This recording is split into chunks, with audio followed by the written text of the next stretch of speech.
So good afternoon, we are back again with another transfer video. This time, for about the 50th time, we are linked to Philippe Coutinho.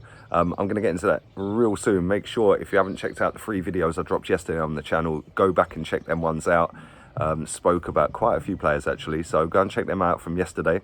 And well done to England, it's coming home. I didn't watch it. And I might watch a little bit of Scotland today, see the best left back in the world, Kieran Tierney, and see how he does in action today. Probably playing at centre back, but it is what it is. Make sure you subscribe to the channel as well, nearly on 60,000 subs, so thank you very much. Also, big thumbs up on the video as well. Also, make sure you follow me on Instagram, LeeGunner82. But it's quite clear that Arsenal are linked to every single player on the planet right now and will probably sign none of them. But like every single transfer window, we are linked to Philippe Coutinho, and it's kind of turned into the Julian Draxler saga now, isn't it? But the alarming news today is that he is only valued at £17 million, which kind of dangles that little carrot in front of your face and says, well, he's 29, still got 3 years left maybe. Potentially this could be a bargain.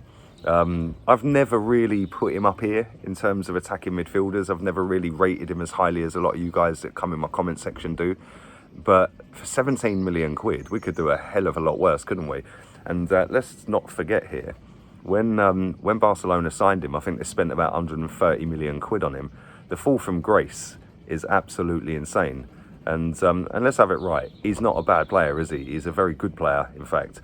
And he would elevate our midfield. He would give us a bit more creativity because we are crying out for that in our midfield. We've got absolutely nothing. If Bukayo Saka don't create or Smith Rowe don't do anything, then we're pretty snookered, didn't we? And end up having 1 shot a game or 2 shots a game. And if we don't score, we ultimately end up losing or drawing. But I think the one thing that's clear to see is that we are definitely in for attacking midfielders. We're definitely in for any midfielder, really.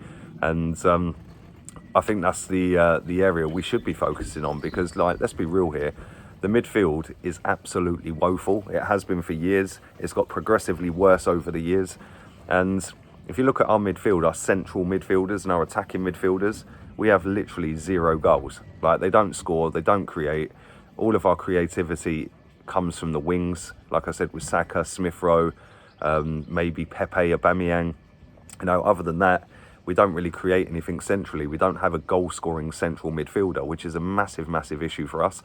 Hence why we finished 8th 2 seasons in a row. Hence why we don't score that many goals anymore under this manager.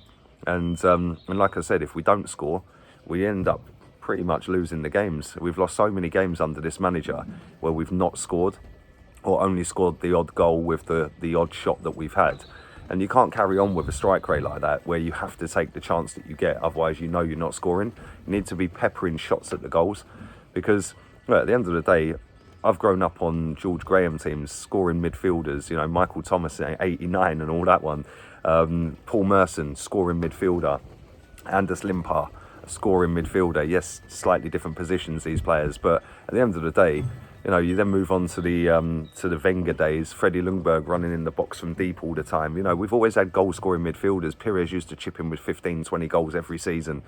You know, now it's just got worse and worse. Even late Wenger days under with Fabregas and Nasri and players like that, Rosicky, used to always chip in with 5, 6 goals, 7, 8 goals, some of them. You know, and when you're getting 20 goals from midfield, then your attackers are scoring as well. All of a sudden, you start pushing up the table. We literally score no goals from central midfield, and Philippe Coutinho does score goals. He's very, very cheap at the moment. Like I said, 17 million quid is an absolute bargain if we're being honest. Would he want to come to us? That is the biggest problem we are going to have this summer, is the fact that players probably will not want to come to Arsenal because we're not in European competition. Why would he leave Barcelona to come and play just regular Premier League week in, week out without any competitions abroad? Makes no sense to me. You know, he's going to be on massive money as well. We're going to be talking like 200-300 grand a week. And yes, whilst we probably can afford that because we are going to be getting rid of quite a lot of our midfielders that are surplus to requirements, Granit Xhaka being the main one, are we really going to throw 250-300 grand a week potentially at a player that's coming towards the end of his career? Yes, he's still a very good player, but it seems a lot of money wages-wise But then I suppose if you add it all up, wages for 3 years, 200 grand a week, what's that? That's 30 million, 47 million quid all in, plus an agent fee, maybe let's say 50 million. Is it worth it? I don't know. You let me know. But one thing I will say is, like I said, he did go to Barcelona, and obviously Liverpool rebuilt off of the back of that.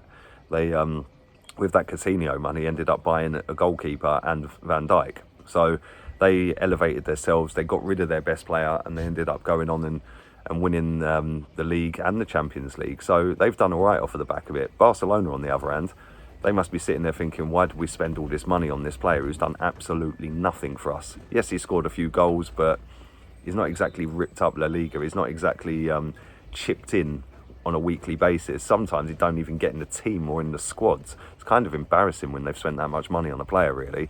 But I'd love to know your thoughts on it. Would you take him at Arsenal? And if not, who would you take? I'm going to do a video later as well about Nabil Fekir. Again, another one we're linked to every transfer window. And again, we're linked to him today. So keep your eyes peeled for that later on.